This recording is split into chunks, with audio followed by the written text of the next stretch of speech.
I like to start by making one thing very clear. I want you to know that I am absolutely, incredibly, and totally awesome.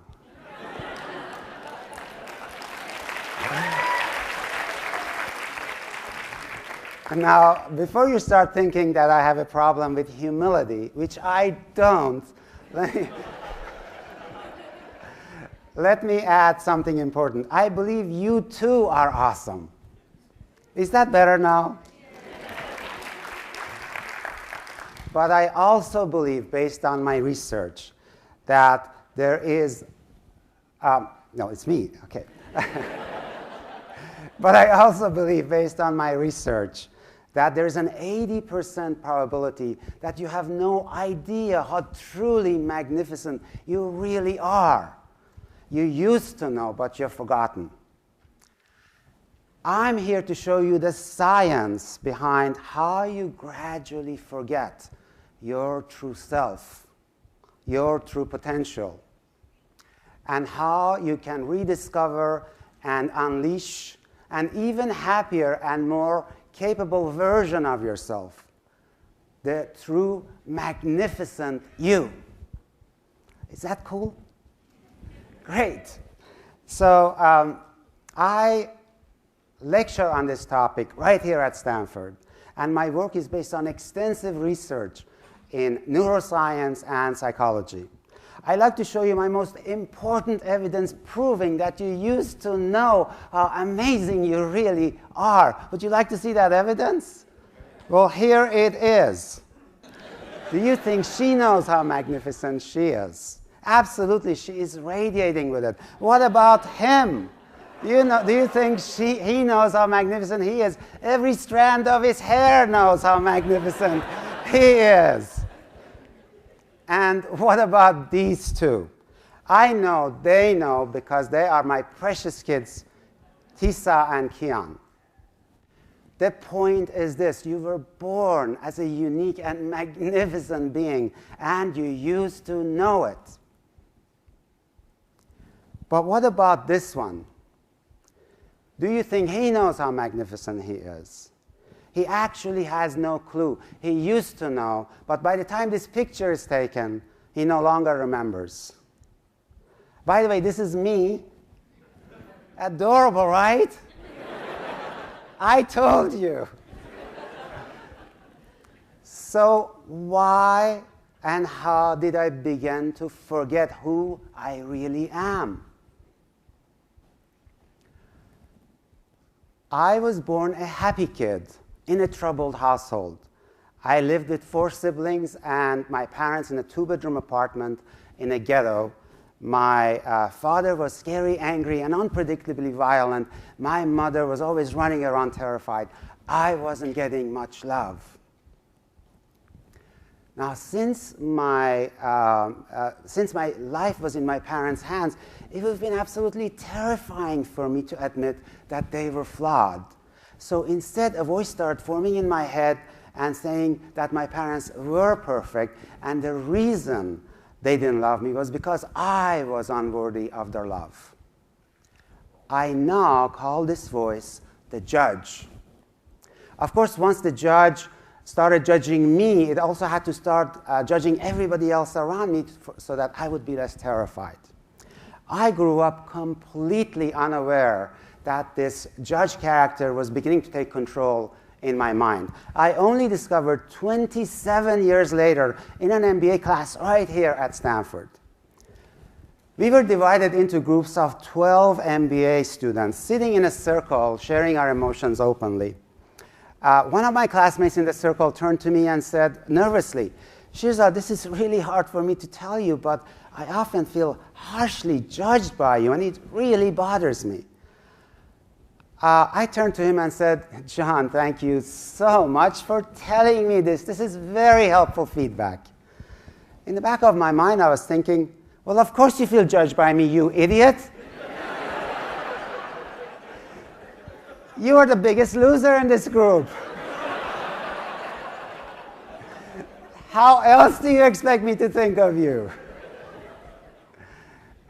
But then a second person, a third person, and a fourth person in the group said exactly the same thing. I kept thanking them politely while thinking, what losers blaming me for their insecurity. I did think like that, trust me.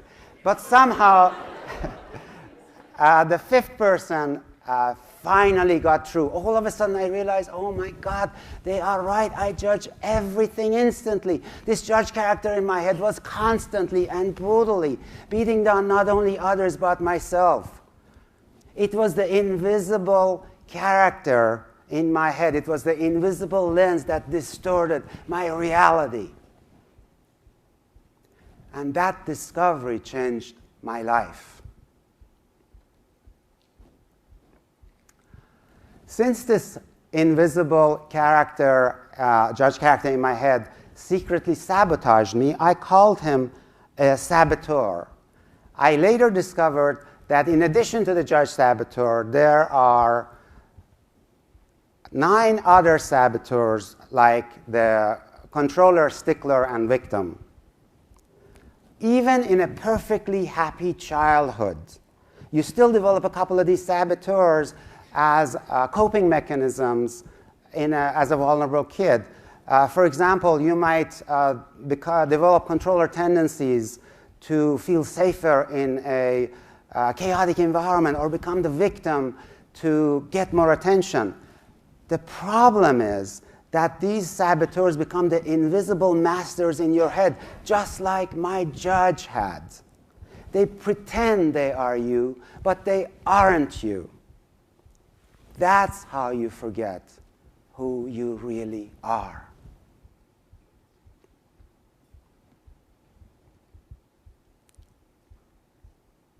A war is constantly raging inside your head between your saboteurs and your original true self, whom I call your sage.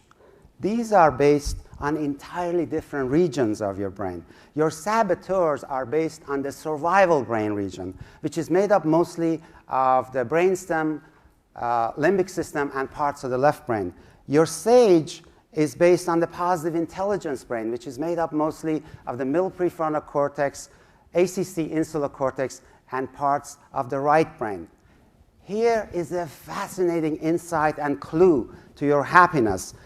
Look at this. The survival brain region and its saboteurs are neurochemically wired to feel stress and unhappiness. They just can't help themselves. If you want to feel consistently happier, you must learn to strengthen your sage and weaken your saboteurs. It's just a matter of neurochemical science.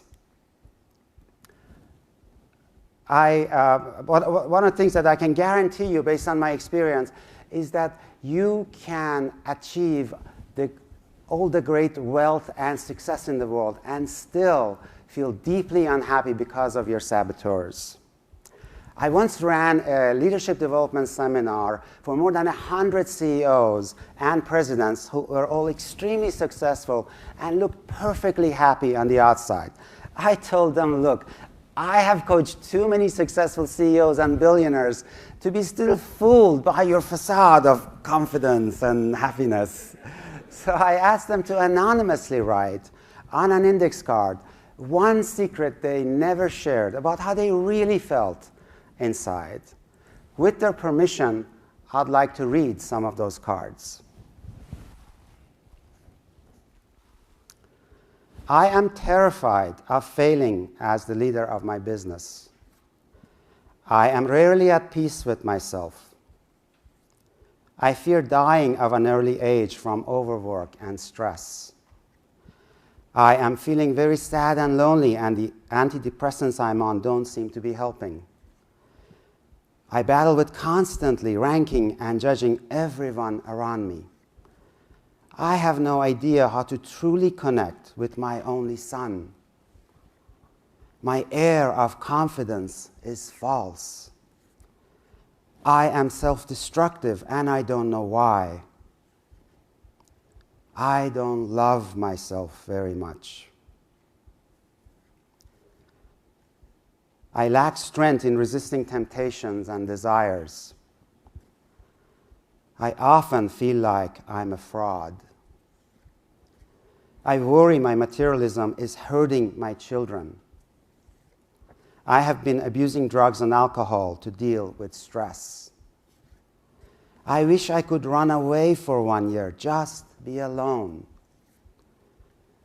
And finally, I'm afraid of ending up like my father, who is unloved and will die alone.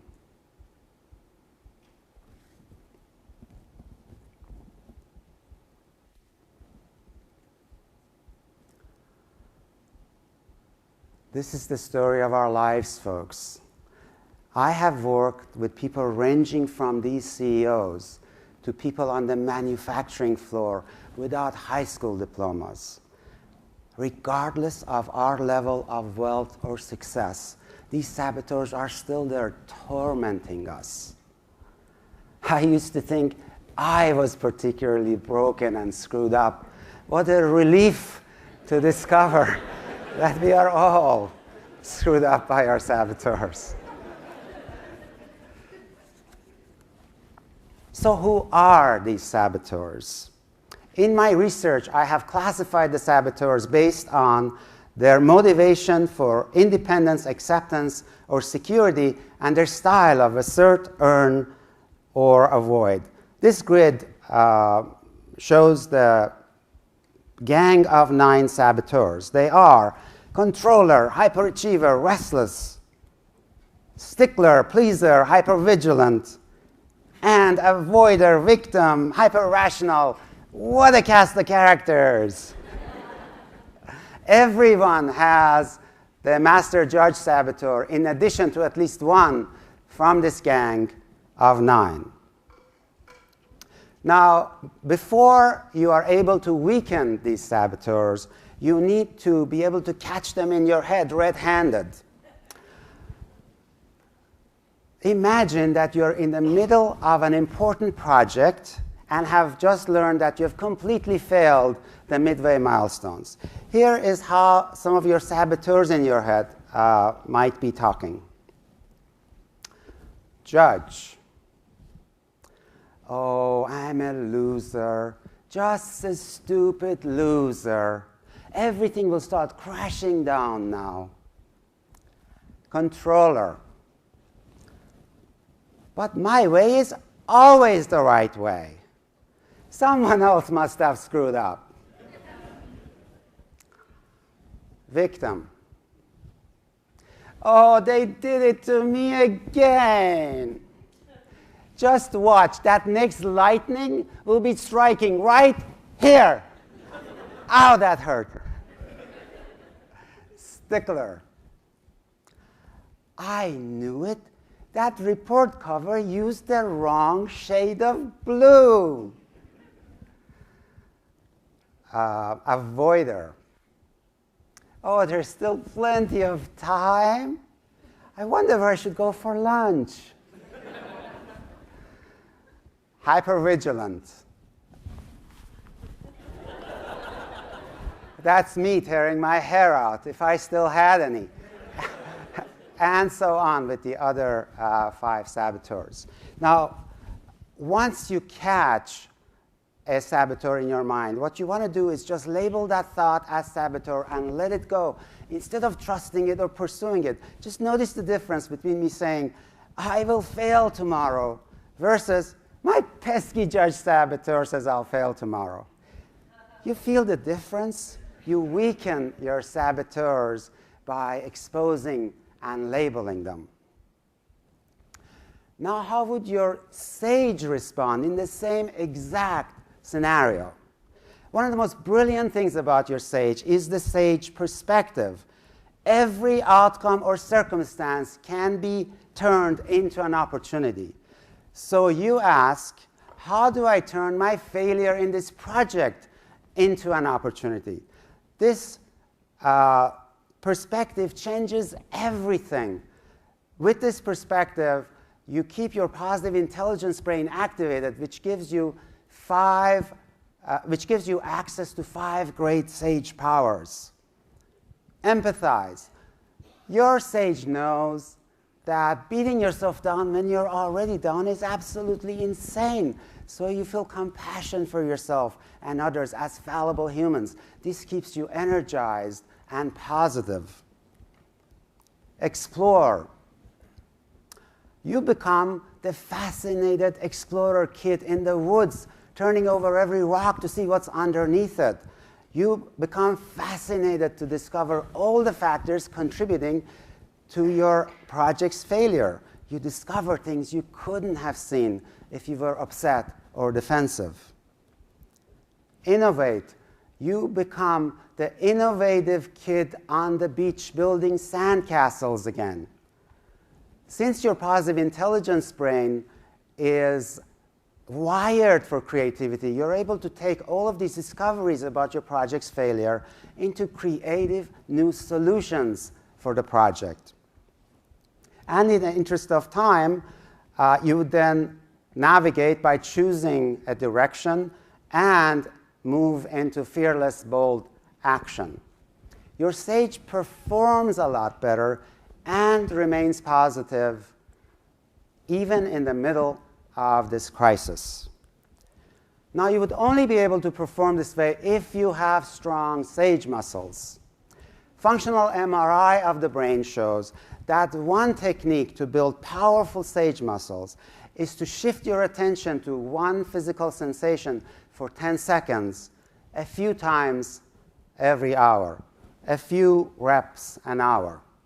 This leads to some surprising recommendations. For example, if you want to perform better in your job, then really, really taste that bite of your crunchy apple. Really see the 100 shades of color in your friend's eyes. Or hug your loved one so attentively that you feel her heartbeat. This surprising link sounds too good to be true until you study the neuroscience evidence. In order to track your progress, we can now actually measure the strength of your sage muscles versus your saboteurs based on your emotions in a typical 24-hour period.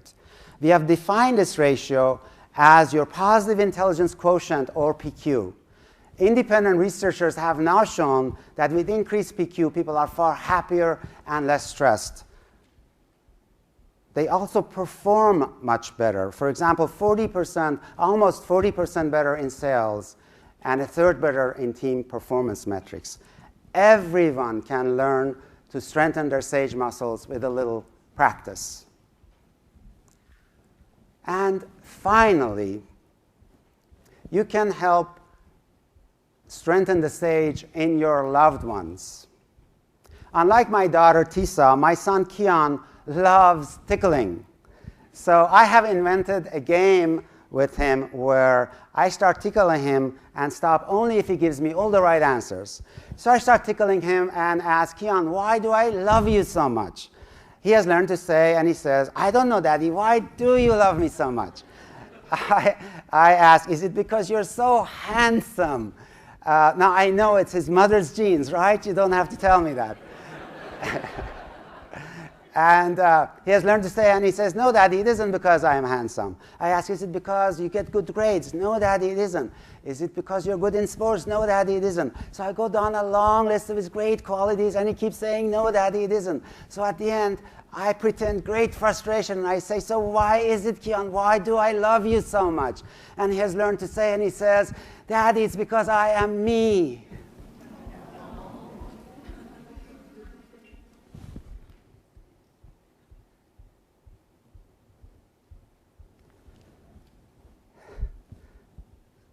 Daddy, it's because I am me.